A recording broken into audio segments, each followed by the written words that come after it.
সরকার সম্বন্ধে কিছু বলতে চান বাংলাদেশ? সরকার সম্বন্ধে বলতে আমি একটা টিভি নিছি, সরকারের টিভিটা দিয়ে গেছি, আমার সরকার আমার টিভিটা দেয় নাই।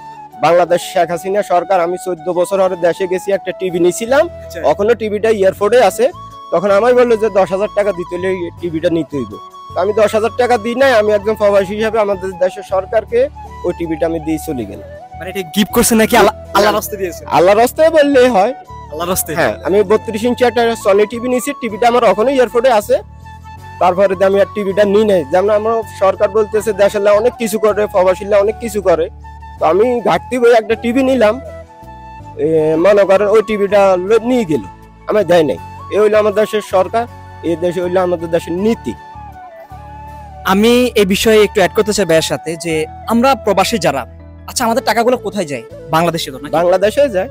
বাংলাদেশ উন্নত হচ্ছে। হ্যাঁ, উন্নত হচ্ছে ভাই। তাহলে আমাদের এই বাংলাদেশ এয়ারপোর্টে যে আমাদের প্রবাসী ভাইদেরকে এত লাঞ্ছনা, এত মানে মনে হয় যে তারা চোর, কেন? ওয়াই? কার জন্য করতেছে? দেশের জন্যই তো।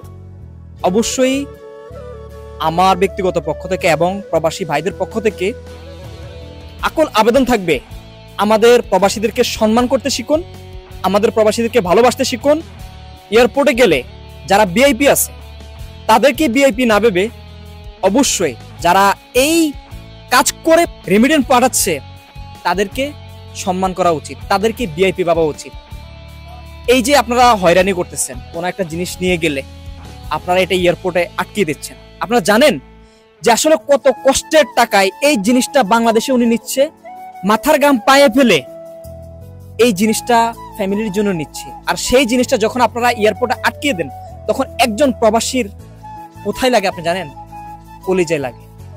আপনারা কেউ বুঝবেন না যারা উঁচু উঁচু জায়গায় বসে আছেন। তাই বলবো, সবসময় প্রবাসীদেরকে সম্মান করতে শিখুন, মর্যাদা দিতে শিখুন, কারণ প্রবাসীরা এই বাংলাদেশের জন্যই কষ্ট করে।